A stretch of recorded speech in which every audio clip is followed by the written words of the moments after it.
係小丸子。咁呢，我哋嚟睇下我哋 S30嘅分數除法啦。咁我哋卒之咧都教到分數除法嘅啦，分數加減、分數乘法大家都學咗啦。咁我哋去到分數除法啦。咁咧大家要留意一下嘅就係咧，分數除法咧其實咧個做法同乘法啊係好接近嘅。咁咧，咁知啦，我哋之前學過加減同埋乘啦。咁咧，其實加減係一類，乘除啊另一類喎。加減嘅話，我哋要點啊？一定要做通分母，係咪？咁然之後有大份數嘅話，我哋使唔使將佢化做假份數？唔使化喎，我哋用翻大份數就得㗎啦，直接就可以攞嚟計㗎啦。咁但係乘除我哋點啊？我哋唔同㗎噃，乘除嘅話，我哋係調轉嘅。咁前面要通分母，乘除就唔使通分母啦。然後我哋就唔可以直接用大份數嚟做乘除，我哋一定要轉做假份數喎。係啦，呢個就有分別啦。你見到啱啱好調轉嘅呢兩個。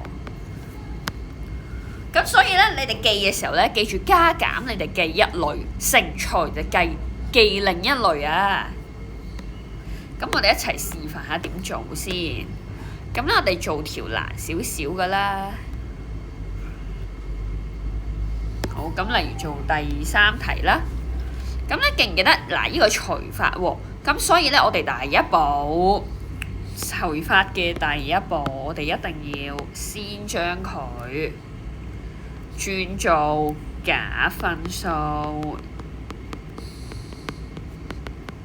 轉晒佢做假份數先啊！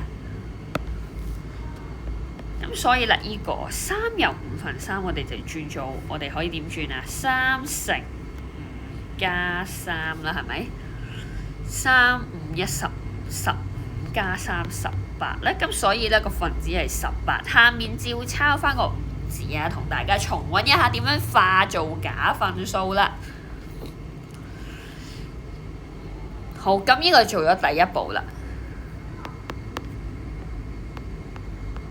咁咧第二步喎，咁第二步咧我哋就要點啊？我哋咧同乘法唔一樣嘅就係咧，乘法咧轉完假份數開始就可以做弱減，但係我哋除法做多一個步驟。咁咧記住除同乘係調轉噶嘛，咁所以我哋就要將後面嗰個數上下調轉，然後轉做乘好啊。咁我哋叫轉乘啦，然後我哋叫做轉做倒數啊，即係上下調轉啦。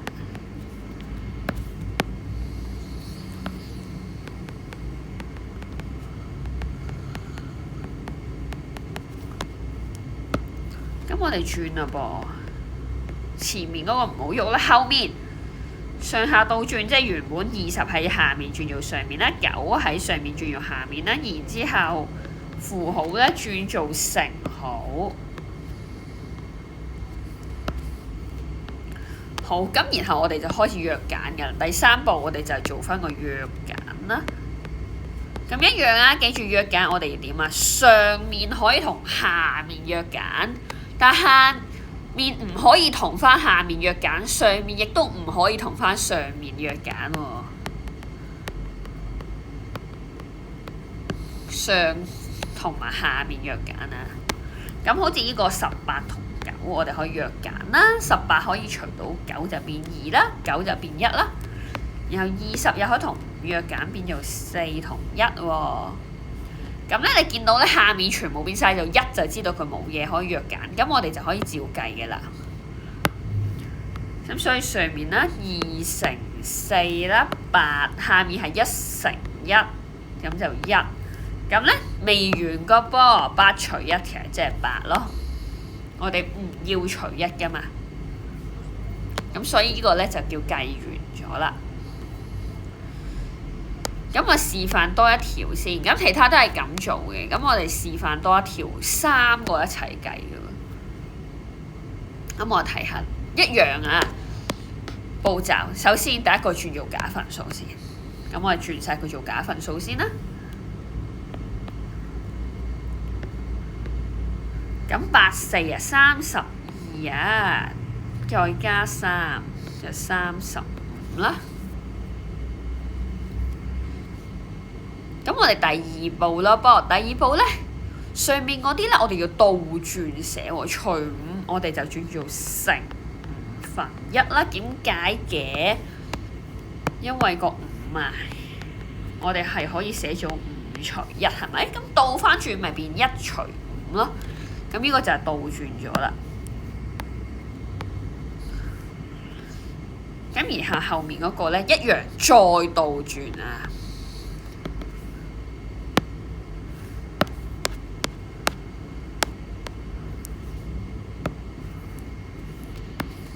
再倒轉啦。不過咧，我哋做咗一步一步先啊，費事大家亂啦。咁咧，我哋照抄翻先啊。我哋先將佢轉翻做假份數先，4得4啦，加3係7啦。咁而我哋第三步將後面嗰個都轉埋做倒數喎。咁我哋照抄翻前面嘅先啦。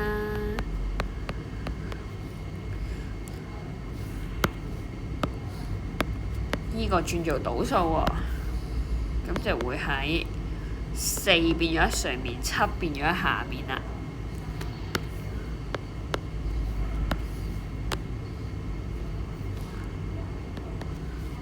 咁咧，我哋就可以計嘅。注意3個位，我哋係可以一齊計嘅。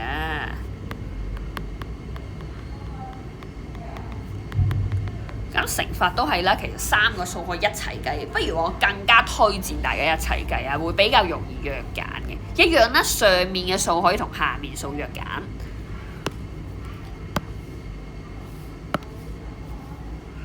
咁好似呢個咁啊，7就可以同35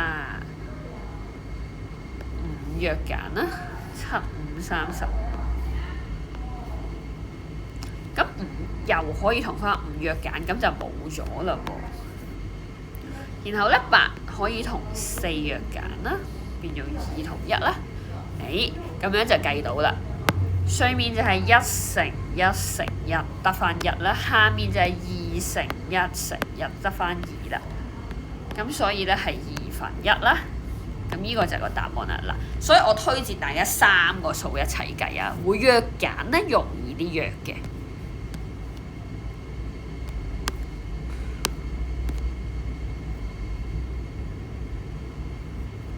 好。咁後面咧我都示範少少啦，咁你做翻就得㗎啦。咁咧呢啲題目咁一樣咧，其實基本上我哋都係用份數除法嚟做嘅啫。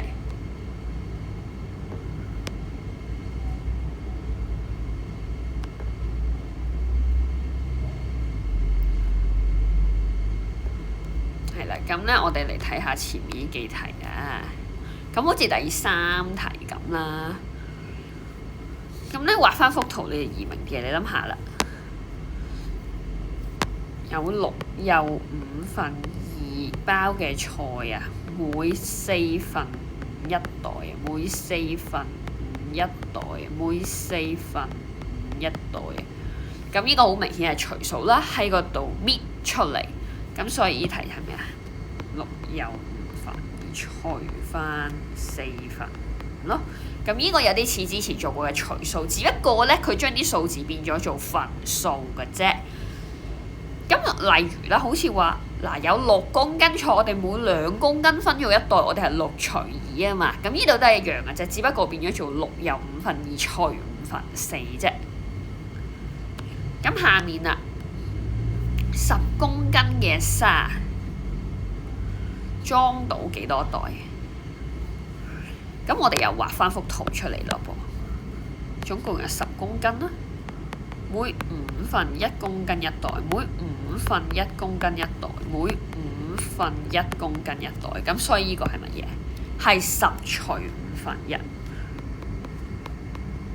咁你留意啦，我諗你哋好容易會搞錯，唔知係1/5除10定係10除1/5。咁你最緊要就諗下，你係從邊度啊分嘢嘅？從10嗰度分嘢咧，我哋就叫10除5。如果我哋調翻轉從1/5公斤度分嘢咧，我哋就攞1/5去除其他嘢㗎啦。